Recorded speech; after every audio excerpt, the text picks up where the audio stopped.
Assalamualaikum warahmatullahi wabarakatuh. Bismillahirrahmanirrahim. Alhamdulillahirabbil alamin. Wassalatu wassalamu ala sayyidil mursalin nabiyina wa habibina wa syafi'ina Muhammad ibn Abdullah wa ala alihi wa ashabihi wa man ihtada bihadihi wastanna bisunnatihi ila yaumiddin, amma ba'd. Yang dikasihi Tuan Imam sekalian, pegawai dan ahli dan kuasa masjid, tuan-tuan, perempuan yang dirahmati oleh Allah Subhanahu wa taala. Kita sambung tadabbur kita daripada surah Al-Insan. Ayat kita pada malam ini sambungan daripada ayat yang kelima dan yang keenam, di mana ayat yang kelima Allah Subhanahu wa taala mula menceritakan kepada kita berkenaan dengan al-abrar, ataupun lebih tepat lagi nikmat yang bakal dikurniakan oleh Allah Subhanahu wa taala kepada hamba-hambanya yang salih. Di mana al-abrar, kata ulama, iaitulah jamak kepada bar. Al-birru iaitu baik, al-barru orang yang buat baik. Al-abrar jamak. Kalau al-barru seorang yang buat baik, al-abrar orang-orang yang melakukan kebaikan.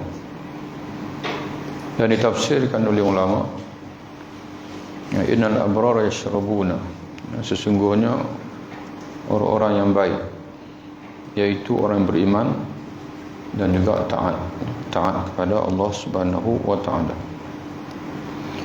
Yashrabuna min ka'sin, mereka akan minum dari bekas ka'sin, yang bekas yang penuh berisi, itu namanya ka'sin, berisi. Sebagian mufassir berkata iaitu berisi air, dan sebagian mufassir berkata iaitu berisi arak. Arak dalam syurga, namun jangan kita gambarkan arak dalam syurga sama seperti arak di dunia ini. Kana mizajuha kafur,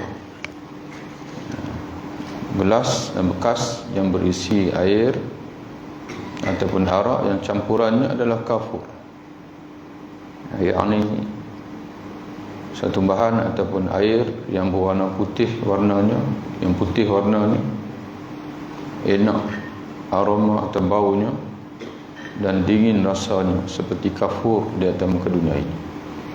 Jadi kita dah sebut dah kafur di atas muka dunia ini. Kafur satu sejenis bahan dalam bahasa Arab. Hari ini pun ada, di tempat kita pun ada, iaitu kafur barus. Yang kafur barus, cuma Allah Ta'ala sebut itu, jangan tuan-tuan balik pergi minum pula. Saya pergi ambil cari kafur barus, tumbuk-tumbuk buah layak minum, sebab dalam Quran ada. Jadi kata orang ulama, Allah nak gambarkan kepada kita bahawasanya campuran dalam air yang diminum oleh ahli syurga ini, sifat dia itu dingin, indah, cantik dipandang oleh mata, itu jernih atau putih warnanya, dan juga harum bau. Ainan yashru biha, di mana kafur itu adalah dari satu mata air dalam syurga. Mata air yang diminum airnya oleh hamba-hamba Allah dalam syurga. Yufajjirunaha tafjira, di mana mereka, yakni ahli-ahli syurga ataupun hamba-hamba Allah dalam syurga itu dapat meminum atau mendapat mancarkan air daripada mata air itu dengan semudah-mudahnya. Ditafsirkan ulama, iaitu mereka dapat mengeluarkan air daripada mata air tersebut mengikut kemahuan mereka dari rumah-rumah atau istana-istana mereka dalam syurga. Tidak seperti mana di dunia, kalau kita nak minum kita kena bangun, cari, ambil gelas, ataupun kita minta orang bawa kepada kita dan sebagainya. Tapi dalam syurga ini terdetik saja nak minum, nak makan dan sebagainya, semuanya akan terhidang. Yufajjirunaha tafjira. Yufajjirunaha, mereka dapat memancarkannya, tafjira, dengan semudah-mudahnya. Kemudian pada malam ini tuan-tuan sekalian, kita nak sambung ayat yang berikutnya, di mana Allah Subhanahu Wa Taala menceritakan apa yang dilakukan oleh al-abrar ini sehingga mereka diberi oleh Allah, diberi syurga oleh Allah. Maka Allah Taala berfirman, yufuna bin nadri wa yakhafuna yawman kana syarruhu mustatira. Yufuna, mereka, yakni al-abrar, orang-orang yang baik, yang beriman dan beramal saleh, yang mendapat nikmat syurga tadi, kata Allah, yufuna, menunaikan, bin nadri, menunaikan nazar-nazar mereka, iaitu janji yang mereka lafazkan kepada Allah. Itu bagi ulama yang mentafsirkan dengan berpegang dengan lafaz asal nazar. Nazar ini iaitu apabila kita berjanji untuk melakukan suatu kebaikan yang asalnya sunat, dan dengan janji itu menjadi wajib, itu makna nazar, yang mewajibkan atas diri suatu amalan yang asalnya sunat. Jadi sebab itu nazar tidak dikira kalau benda itu sudah wajib. Saya bernazar untuk sembahyang subuh, dia nazar. Kamu tak nazar pun subuh wajib. Saya bernazar untuk bayar zakat tahun ni. Jadi nazar apa? Zakat memang wajib. Jadi nazar ini mewajibkan sesuatu yang asalnya sunat. Sebagai contohnya duha. Untuk kita kemaskan diri, maka malam ini kita bernazar, besok saya bernazar saya nak sembahyang duha 2 rakaat. Jadi duha itu menjadi wajib atas kita. Jadi nazar ini ada yang mutlak dan ada yang mu'allaq. Yang mutlak iaitu semata-mata kita nak mengemaskan diri, tak ada ikat dengan apa-apa. Dan ada yang mu'allaq, muqayyad atau mu'allaq, yang dikaitkan dengan sesuatu. Kalau saya sembuh sakit, dan kalau saya sembuh sakit, dan saya nak bersedekah, kalau saya dapat sesuatu yang saya cita-citakan itu dimakbulkan oleh Allah, maka saya akan buat sekian-sekian kebaikan. Jadi itu dipanggil nazar yang diikat dengan sesuatu pencapaian. Dalam hadis Nabi SAW sabda kepada kita dalam hadis yang terdapat dalam Sahih Al-Bukhari daripada Sayyidatina Aisyah radhiyallahu anha, kata Nabi SAW, man nadhara an yuti' Allah falyuti'hu. Sesiapa yang bernazar untuk mentaati Allah, maka hendaklah dia mentaati Allah, yakni hendaklah dia tunaikan nazarnya itu, nazar ketaatan kepada Allah. Wa man nadhara an ya'siyahu fala ya'sihi.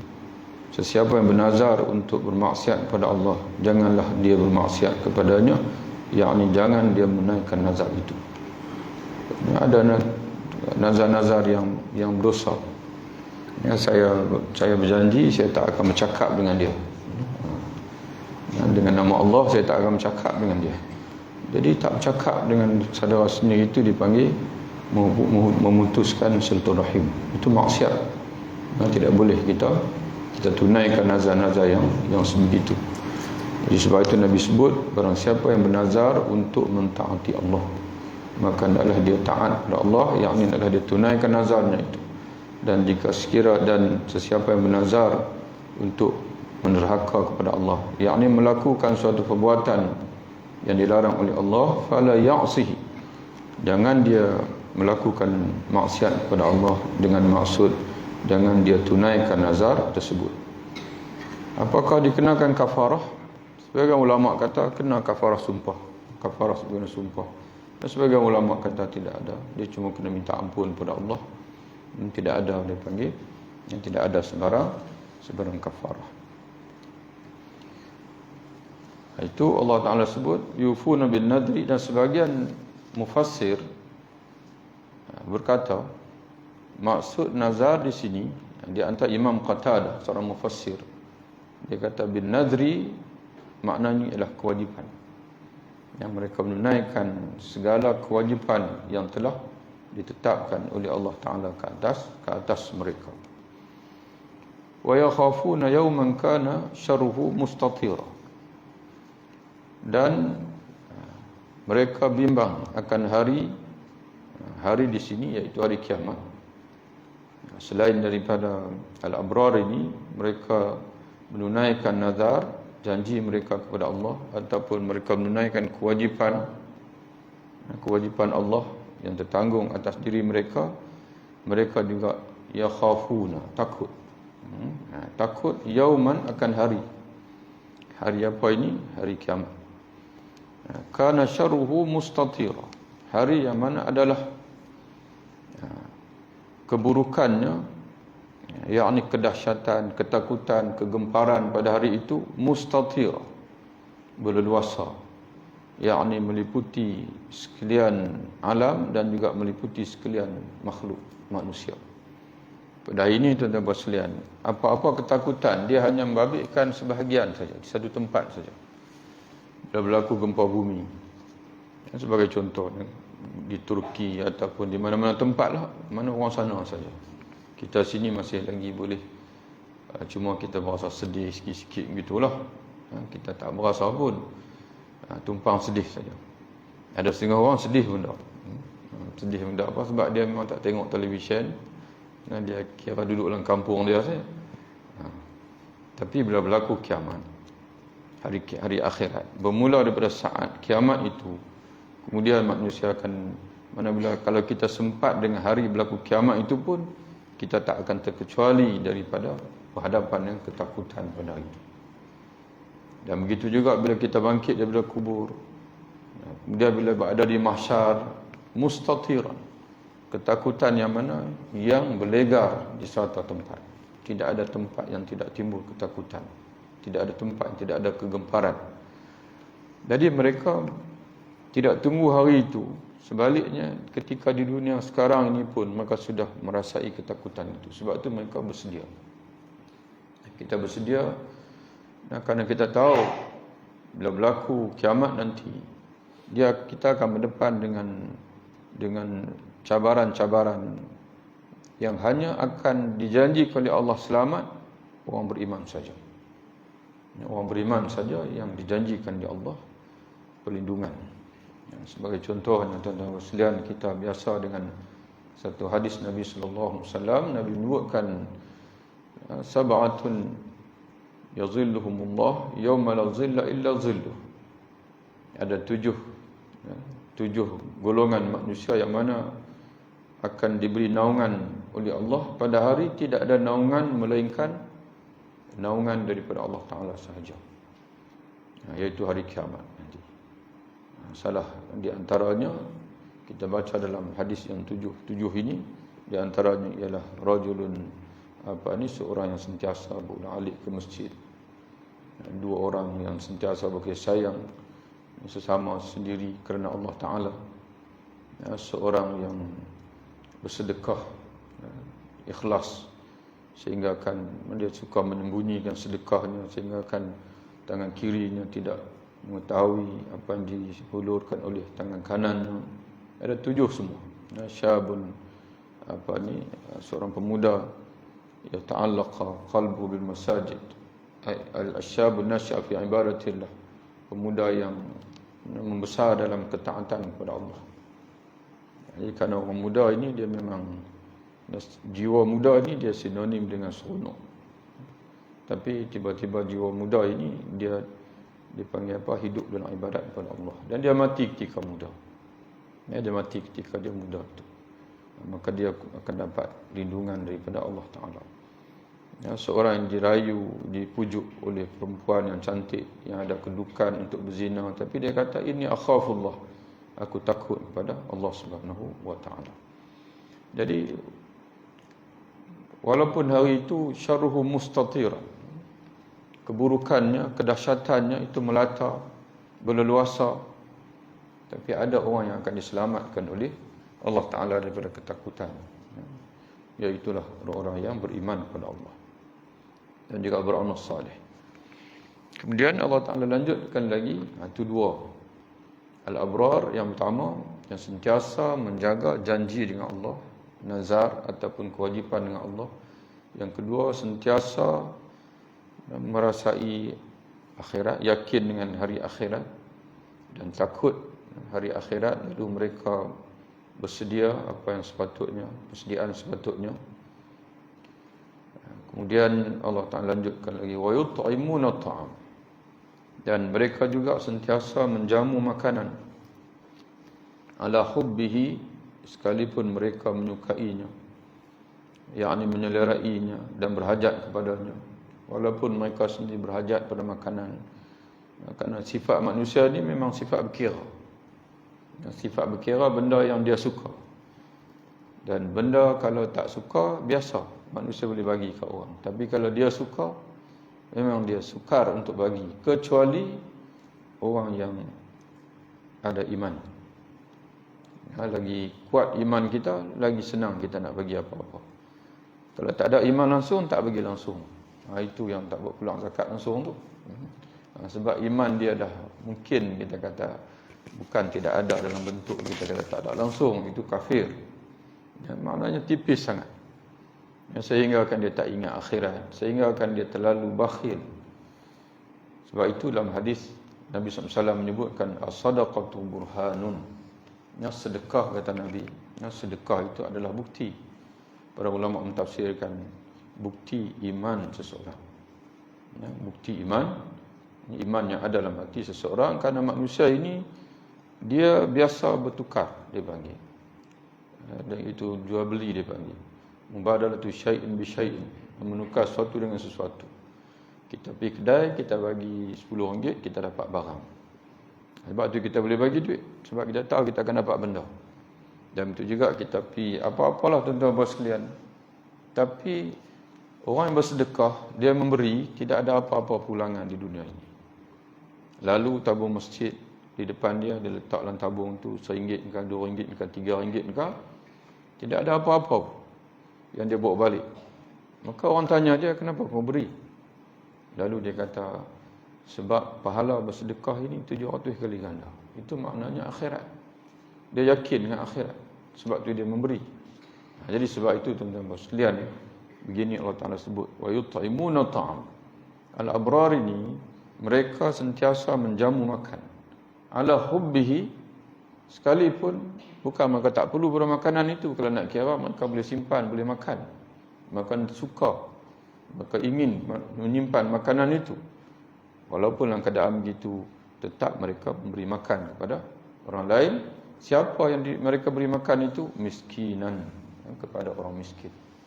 Yang mereka menjamu makan kepada orang miskin, wa yatiman, anak yatim, dan juga anak yatim, wa asira, dan juga tawanan. Kalau mengikut terjemahan harfiahnya, asiran makna tawanan. Tapi di sana para ulama ada yang mentafsirkan asiran itu iaitulah orang yang dalam penjara, yang dipenjara, dan juga hamba. Ada yang mentafsirkan asiran yakni hamba, dan ada juga yang mentafsirkan asiran iaitu isteri. Menjamu isteri, dia tidak kedekut pada isterinya. Kerana dalam hadis Nabi SAW bersabda, ittaqullah fin nisa, bertakwalah kamu kepada hak isteri kamu. Fa innahunna indakum awanun, kerana sesungguhnya mereka adalah tawanan di sisi kamu. Sebab seorang perempuan bila dia akad nikah, dia tak bebas lagi, dia tertakluk sepenuhnya kepada suami. Suami kalau dia nak keluar rumah pun dia kena minta izin suami. Sebab itu Nabi sebut mereka ini, fa innahunna indakum awanun, bertakwalah kamu kepada hak isteri kamu, kerana sesungguhnya mereka adalah ibarat tawanan di sisi kamu. Jadi sebab itu sebahagian mufassir mentafsirkan memberi makan kepada orang miskin, kepada anak yatim, dan juga asiran, kepada tawanan, Sebagai mufassir mentafsirkan dia itu kepada isteri. Jadi tuan-tuan dan sekalian, dan berkata Qatadah, pada zaman itu, pada zaman mula-mula turunnya Quran, kebanyakan tawanan, terutama sekali di Mekah, di Madinah, ketika umat Islam berada di di Madinah. Dan surah kita baca ini, sebagian mufassir berkata dia turun di Madinah. Di Madinah tidak ada orang Islam yang sudah menjadi tawanan. Jadi banyak tawanan itu adalah orang musyrikin. Sebab itu kata Imam Qatadah, pada zaman itu para tawanan semuanya dari kalangan musyrikin. Tiba-tiba Allah Ta'ala kata, di antara tabiat orang baik-baik ini memberi makan kepada tawanan. Kata dia, maka menjadi dalil bahawasanya memberi makan kepada orang yang susah, sekalipun orang yang musyrik, adalah amalan baik. Jadi sebab itu bila baru ni kita dalam edah korban baru ni, timbul perbahasan ulama, daging korban ni boleh bagi tak kepada orang bukan Islam. Jadi timbul soalan ni, sudah tentu orang bukan Islam itu ialah yang baik, yang mana dia berkawan dengan orang Islam. Yang tak baik tu tak payah bagilah. Itu tak masuk dalam perkiraan tu. Ini jiran kita sebagai contohnya, dia berada di sebelah masjid contohnya, dalam kejiranan kita. Jadi bila kita agihkan daging korban, ada yang berpegang dengan pandangan daripada mazhab Syafi'i, kata daging korban ni untuk orang Islam saja. Jadi dia langkau lah. Dia langkau. Mana ada rumah bukan Islam, dia langkau. Dia tak bagi. Sebab apa? Kerana dalam mazhab Syafi'i kata daging korban tak boleh bagi pada orang bukan Islam. Tapi di sana ada ulama, Imam Abu Hanifah, dan juga begitu juga Imam An-Nawawi rahimahullah, walaupun dia ulama besar dalam mazhab Syafi'i, dalam kitab dia kata boleh bagi dengan syarat zimmi, orang bukan Islam itu yang baik. Jadi sebab itu tuan-tuan sekalian, kalau dari segi kita kata, kerana kita ini ada ketikanya kita hanya bukan berfikir dari segi hukum saja. Kalau jelas melarang, okey, tak apa. Tapi kalau dari segi, kalau satu isu tu ataupun satu hukum ada khilaf, kadang-kadang kita perlu lihat juga dari segi kemanusiaan. Dan kita perlu lihat juga dari segi akhlak. Dan kita juga perlu lihat dari segi dakwah. Sebab itu dalam Islam ni dia bukan satu saja fiqh. Dia ada penilaian yang lain lagi. Jadi sebab itu tuan-tuan sekalian, dalam masalah ini, kata Imam Qatadah, termasuk memberi makan tawanan yang musyrik, kerana ketika di Madinah tidak ada orang Islam yang ditawan. Tawanan semua musyrikin, tapi Allah Ta'ala sebut dalam ayat, iaitu mereka memberi makan pada fakir miskin, kepada anak yatim, dan juga tawanan. Jadi menunjukkan bahawasanya kebaikan kita, sekalipun kepada orang bukan Islam, akan diberi pahala oleh Allah Ta'ala. Jadi tuan-tuan dan puan yang dirahmati oleh Allah Ta'ala sekalian, jadi begitulah. Menurut Syekh Mustafa Al-Khairi, seorang ulama yang tafsirnya Al-Mutataf min Uyun Tafasir, dalam tafsir dia menyebutkan menjamu makan, walaupun ayat ini Allah Ta'ala sebut wa yut'imuna, mereka menjamu makan kepada orang miskin dan juga orang yang memerlukan. Kata dia adalah kinayah kepada berbuat baik kepada orang susah dalam apa bentuk sekalipun. Adapun disebutkan makanan secara khusus kerana ia adalah bentuk kebaikan yang paling murni. Kerana makanan adalah keperluan paling asas bagi tubuh badan manusia, tiada kehidupan tanpa makanan. Jadi Allah Ta'ala kata dia bukan nak dipanggil nak hadkan kebaikan itu pada makan saja, tapi dia adalah kinayah kepada pertolongan. Jadi orang baik-baik ini yang dijamin syurga oleh Allah ini, dia suka tolong orang. Dia suka berkhidmat kepada orang lain, selagi mana dia mampu. Walaupun apa yang dia berikan itu sebenarnya dia sendiri, bukan dia tak berguna bagi dia, tidak ada manfaat bagi dia, tidak, ada guna. Tapi dia memang nak buat baik. yang nak buat baik lillahi ta'ala, kerana Allah Subhanahu wa ta'ala. Lalu dia kata, maknanya dia beri makan dengan ikhlas. Sebab Allah Ta'ala sambung dalam ayat 9 selepas ini, innama nut'imukum, sesungguhnya kami menjamu kamu, liwajhillah, kerana wajah Allah, yakni kerana mencari keredaan Allah dan juga pahala Allah. La nuridu minkum jazaa'an wala syukura, kami tidak mengharapkan dari kamu sebarang balasan dan juga tidak mengharapkan ucapan terima kasih, yakni sebarang pujian atau sanjungan daripada kamu. Jadi tuan-tuan sekalian, adakah mereka sebut tu terang depan orang miskin yang mereka bagi itu? Sebagian ulama berkata bahasanya mereka berkatalah hati mereka, tapi Allah Ta'ala yang buka. Kerana tabiat orang soleh ini, dia memang tak suka bercakap, dia tak suka nak bersembang amalan dan sebagainya. Tapi Allah Ta'ala yang buka cerita dekat kita. Al-Abrar ini, hati mereka sentiasa berkata bahasanya mereka beri itu innama nut'imukum liwajhillah. Maka duduk depan orang lain, maka suar makanan, maka hantar bantuan dan sebagainya. Dalam keadaan hati mereka itu bercakap bahasanya pemberian ini adalah semata-mata kerana Allah, tidak mengharapkan terima kasih, tidak mengharapkan pujian dan sebagainya. Itu sebagian mufassir kata ucapan tersebut bukan terbit dari mulut mereka, akan tapi dari hati mereka. Allah mengetahui apa yang ada dalam hati mereka, lalu Allah menceritakan kepada kita.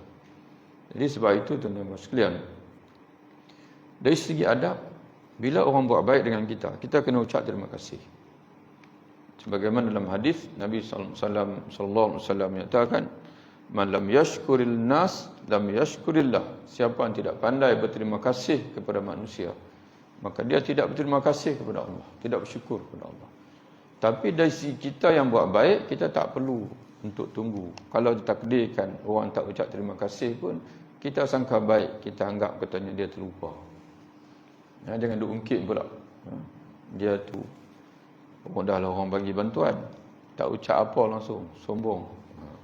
Jadi tuan-tuan bersilah, itu timbul pula istilah mungkit-ungkit pemberian. Jadi kerana itu kita memberi lillahi ta'ala.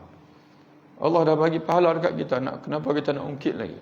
Kenapa nak sebut lagi? Dan pahala yang Allah Ta'ala janjikan kepada kita itu lebih besar daripada ucapan terima kasih yang lahir daripada mulut dia itu. Jadi kerana itu tuan-tuan bersilah, kita memberi lillahi ta'ala, kerana Allah Subhanahu wa ta'ala. Inna nakhafu min rabbina, sesungguhnya kami takut dari Tuhan kami, yakni azab Tuhan kami. Yauman abusan qamtarira, pada hari azab, pada hari muka-muka manusia menjadi masam dan berkerut. Itu makna abusan. Abusan. Jadi tuan-tuan ingat ada satu surah dalam Quran berkenaan Nabi Muhammad, abasa wa tawalla. Abasa fa'il. Abasa mana dia, ini Muhammad. Nabi Muhammad sallallahu alaihi wasallam abasa, berkerut mukanya. Kerana ada satu kisah itu surah Al-Basa, tuan-tuan boleh tengok bila Nabi sedang melayani orang-orang musyrikin, pembesar-pembesar musyrikin. Nabi sedang melayani mereka, mudah-mudahan mereka beriman kepada Allah. Hasrat Nabi begitu.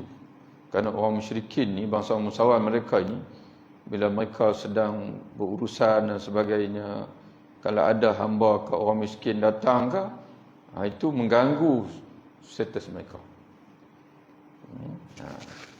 Waktu mereka bagi syarat, wahai Muhammad sallallahu alaihi wasallam, kalau kamu nak kami berada dalam majlis dengan kamu, pastikan jangan hadir orang miskin, orang-orang bekal-bekal hamba, jangan hadir. Tiba-tiba ketika Nabi sedang melayani mereka itu, datang Abdullah ibnu Ummi Maktum, seorang buta. Dia buta, dia tak tahu. Dia tak tahu bahawa Nabi sedang melayani siapa. Dia datang nak tanya soalan. Maka pada ketika tu Nabi ini berkerut dah. Waktu inilah dia nak main, waktu ini nak tanya soalan. Lalu Allah Ta'ala turunkan teguran kepada Rasulullah, yang datang kepada kamu itu memang sah-sah beriman, ikhlas, jujur kepada Allah. Dia nak tanya soalan kepada kamu. Yang duduk dengan kamu tu, yang kamu duduk cerita itu, belum tentu beriman lagi. Dia iman itu, ini dan sebagainya. Syarat itu, ini. Jadi sebab itu Allah Ta'ala menegur Nabi SAW, bila-bila masa pun kamu kena utamakan orang-orang beriman. Ya, saudara-saudara kamu yang telah sedia beriman. Jadi tuan-tuan sekalian, yang kita nak tengok tu ialah perkataan abasa itu, memberi makna, dia panggil berkerut atau masam, mukanya masam. Maka al-abrar ini, segala kebaikan amal soleh yang mereka lakukan di dunia ini, kerana mereka sangat-sangat bimbang azab daripada Allah. Inna nakhafu min rabbina, sesungguhnya kami takut dari Tuhan kami akan azab. Yauman, pada hari, manakala kami tak beriman, kami tak buat baik, kami tak bantu orang susah, bimbang takut nanti kami akan susah pada hari itu, pada hari sana nanti. Hari abusan, di mana muka wajah manusia akan menjadi masam, berkerut. Qamtarira, lagi amat sukar dan juga payah.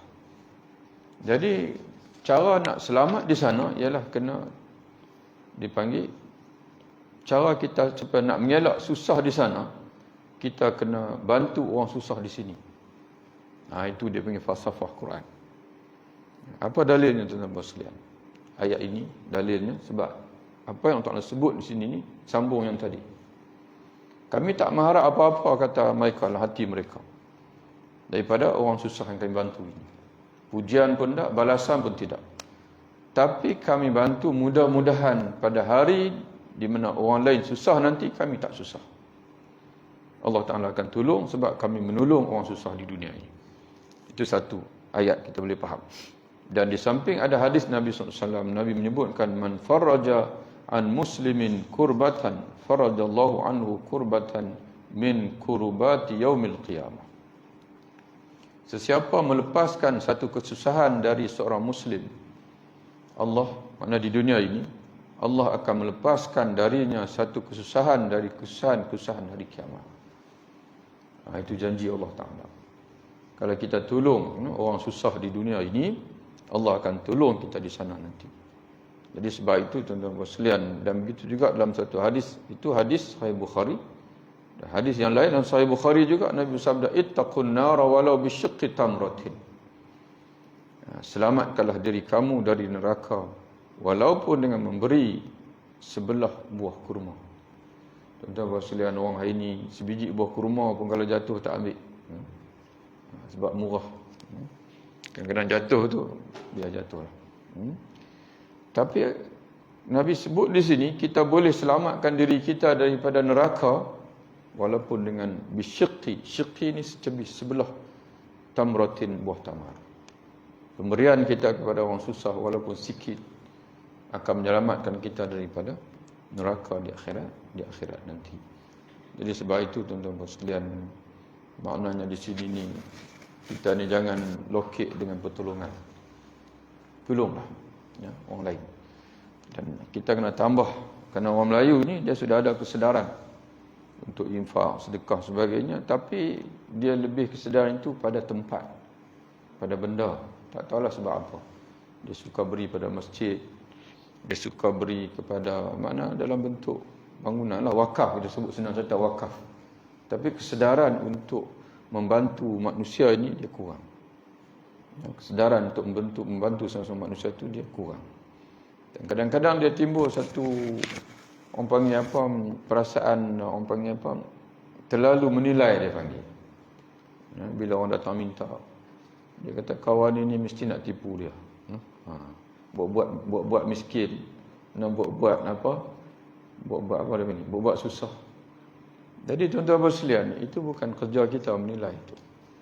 Kalau dia, kena Nabi sini sebut dalam satu hadis, Nabi menyebutkan lisa'il haqqu walau jaa 'alal fars. Orang yang datang minta kepada kamu, ada hak dia sekalipun dia datang dengan menaiki kuda. Zaman Nabi SAW, tuan-tuan sekalian, naik kuda ni sama dengan naik emas. Zaman Nabi, orang miskin tak ada kuda. Miskin sikit-sikit pun, kalau kaya Kalau ada kesenangan sikit-sikit pun tak mampu lagi nak memiliki kuda. Sebab tu pada ketika peperangan Badar, tentera musuh ada 100 tentera berkuda. Tentera Islam 2 saja. Tentera Islam hanya 2 saja tentera berkuda. Yang lain semua berjalan kaki. Dan juga mungkin naik unta. Jadi Nabi kata, dia datang naik kereta, naik emas, jumpa kita. Duduk setengah jam, tak buka mulut lagi, duduk sembang kod lain. Tapi kita tahu, kata dia ada benda. Lepas tu bukalah. Nak pinjam 5,000 boleh tak? Yang kita ni tuan-tuan masalah naik motor buruk kan. Dia tu main naik mus. Nak pinjam duit dekat kita. Tuan-tuan bersekalian, kalau kita boleh tolong, tolong. Kalau boleh tolong, tolong insya-Allah. Allah Taala akan tolong kita di akhirat nanti. Mungkin kereta dia beli tu, dia beli waktu berniaga dia tu elok. Sekarang dah main Covid ni, terjejas dan dia perlu modal. Itu mungkin tuan-tuan sekalian, mungkin begitu. Jadi sebab itu Allah Taala menyebutkan, Rasulullah menyebutkan, man nafasa kurbatan, man faraja an muslimin kurbatan, farajallahu anhu kurbatan min kurabati yaumil qiyamah. Barang siapa yang melepaskan satu kesusahan dari seorang muslim, Allah akan melepaskan darinya satu kesusahan dari kesusahan-kesusahan hari kiamat. Bahkan tuan-tuan sekalian, kalau kita perhati dalam zakat tu, berapa asnaf zakat? 8. Asnaf zakat 8. Siapa Allah Taala sebut lebih dulu? Kita orang Melayu, kita suka pi yang nombor berapa tu? Fisabilillah. Fisabilillah ni duk ranking senarai berapa? Dalam surah ayat 60. Surah At-Taubah. Tuan-tuan boleh innamas sadaqat lil fuqara'i wal masakin. Yang ketiga al-amilin, Allah Taala sebut sungguhnya sedekah kamu sedekah dengan makna zakat di sini. Untuk orang fakir, kata Allah, orang miskin, amilin 'alaiha al-mu'allafati qulubuhum wa fir riqab wal gharimin wa fi sabilillah. Hak sabilillah itulah orang kita ni dia buka mata di situ. Fi sabilillah. Tapi dari segi sebutan Allah Taala itu, fi sabilillah ini dia duduk dalam senarai yang ketujuh.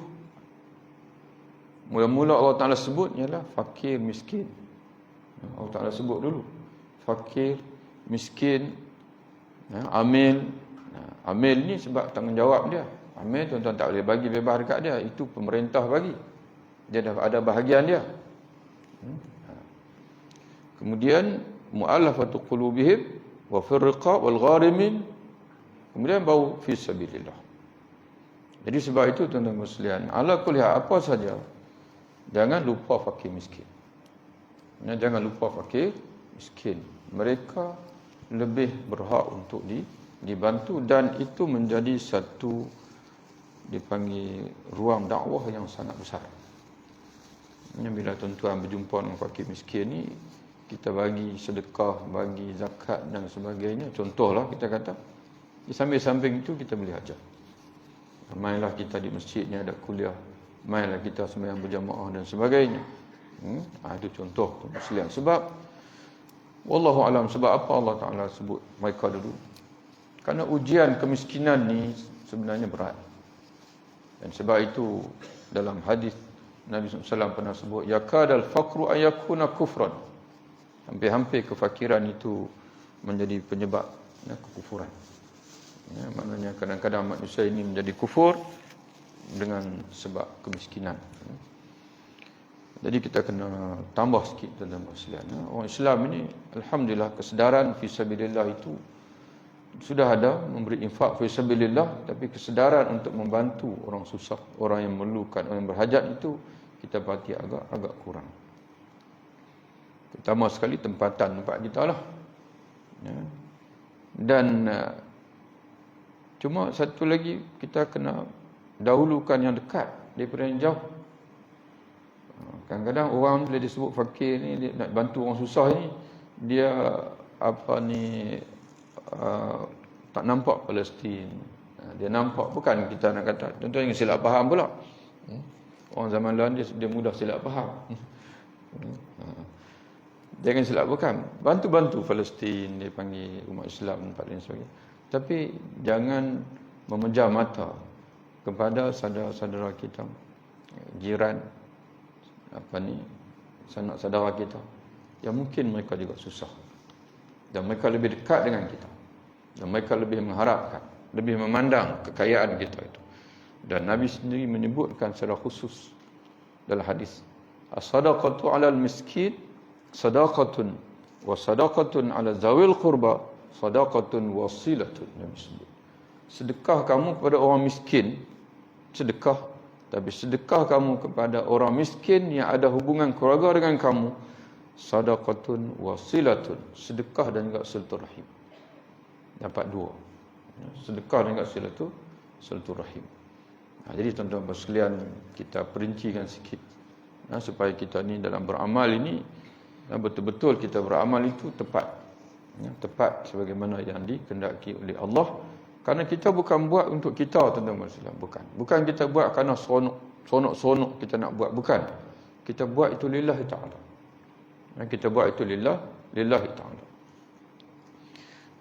Fawaqahumullah. Tengok tuan-tuan sekalian, mereka buat baik itu kerana kata mereka, kami takut hari yang mana muka-muka manusia menjadi masam dan berkerut, kaum tarira, dan juga amat payah hari itu, amat sukar hari itu, kecuali orang yang dimudahkan oleh Allah. Lalu kata Allah, fawaqahumullahu syarra zalikal yaum, lantas Allah memelihara mereka, yakni menjauhkan dari mereka syarra zalikal yaum, keburukan pada hari itu, yakni hari yang mereka takuti ketika mereka berada di dunia dulu. Jadi tuan-tuan pasal Allah Taala sebut gitu, walaqahum nadrata wa surura, dan Allah memberikan kepada mereka keceriaan, nadratan, keceriaan, wa sururan, dan kegembiraan. Kata ulama, keceriaan pada wajah, kegembiraan pada hati. Lalu Allah menjadikan wajah mereka ceria, gembira, dan Allah menjadikan hati, Allah menjadikan wajah mereka ceria, dan Allah menjadikan hati mereka gembira. Masuklah. Kita dengar azan dulu, kemudian kita habis sikit lagi ayat ini, insya-Allah.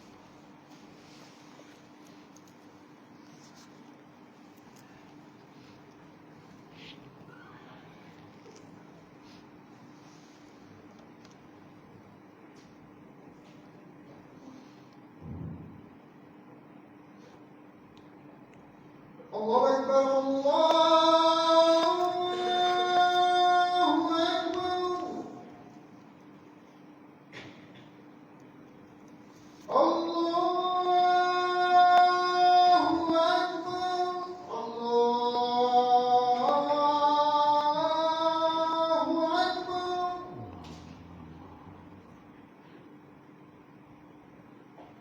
أشهد أن لا إله إلا الله.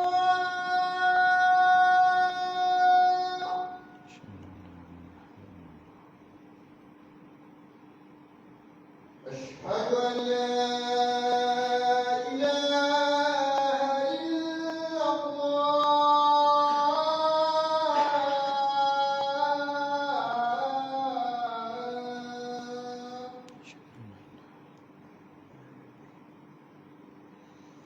أشهد أن محمدا رسول الله.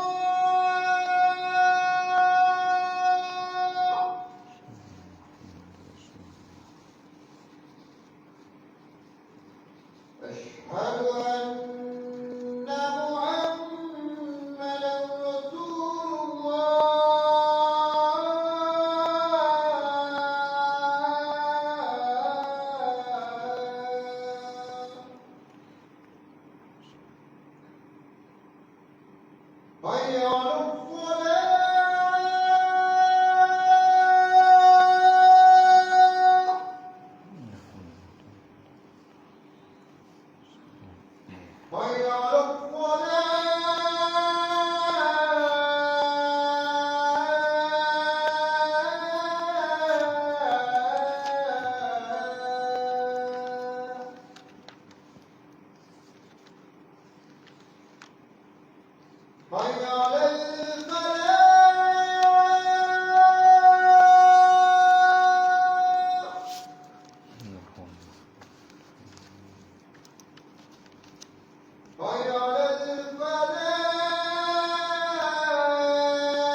Tuan-tuan sekalian, ada dua benda yang berkait dengan ayat ini.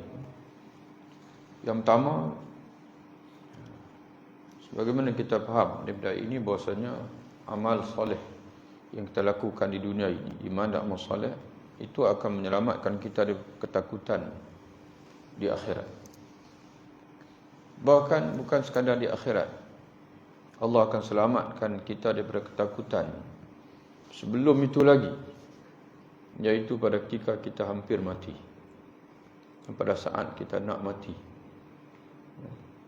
Ini berdasarkan kepada firman Allah dalam surah Fussilat. Allah Ta'ala menyebutkan alladzina qalu rabbuna Allah tsumma istaqamu tatanazzalu alaihimul malaikah alla takhafu wa la tahzan. Orang-orang yang ketika mereka hidup di dunia, mereka mengucapkan Tuhan kami adalah Allah, iaitu mereka beriman dengan Allah, mengucapkan syahadah la ilaha illallah, tsumma istaqamu, kemudian mereka beristiqamah, yakni melaksanakan ibadah ketaatan kepada Allah, tatanazzalu alaihimul malaikah, para malaikat Allah akan turun, kata ulama, iaitu pada ketika mereka nak mati. Allah Ta'ala mengutuskan malaikat yang turun. Untuk apa malaikat ini turun? Iaitu malaikat ini menenangkan mereka. La takhafu wa la tahzanu. Tak usah kamu takut dan tak usah kamu sedih. Ya, kerana ketika manusia nak berpisah dengan dunia ini, mereka akan dibelenggu oleh dua perasaan. Satu, perasaan takut, dan keduanya adalah perasaan sedih. Takut untuk berdepan dengan alam baru selepas ini, tak tahu macam mana, dan sedih meninggalkan dunia, isteri, suami, anak-anak, rumah dan sebagainya. Tapi Allah, oleh kerana dia beriman, istiqamah, pada saat itu Allah Ta'ala utuskan malaikat, dan malaikat ini mententeramkan dia, la takhafu wa la tahzanu, tak usah kamu takut dan tak usah kamu sedih, wa abshiru, ini masa untuk kamu bergembira. Itu satu, tuan-tuan sekalian.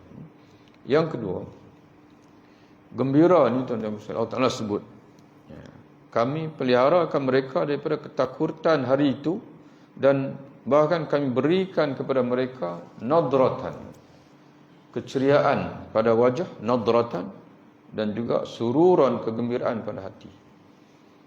Jadi tuan-tuan sekalian, mungkin kita gambarkan kegembiraan itu sebab apa? Sebab boleh masuk syurga, tidak masuk dalam neraka.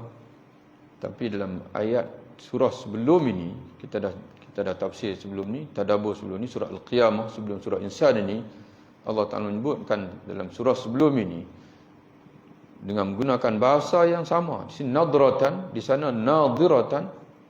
Ya, wujuhun yawma idzin nadiratun, wajah-wajah ahli syurga pada hari itu, yakni hari kiamat, berseri-seri. Sebab apa berseri-seri? Ila rabbiha naziratun, kerana memandang kepada Tuhan mereka. Jadi nikmat yang paling besar yang Allah Ta'ala hadiahkan kepada kita orang beriman ni, insya-Allah di akhirat nanti.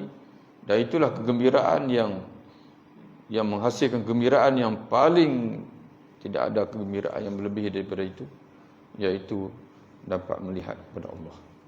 Allah Ta'ala bagi kita tengok dia.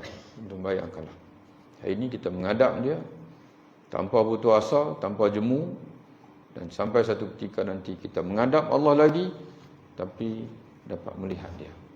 Allah Ta'ala mengangkat hijab daripada dia.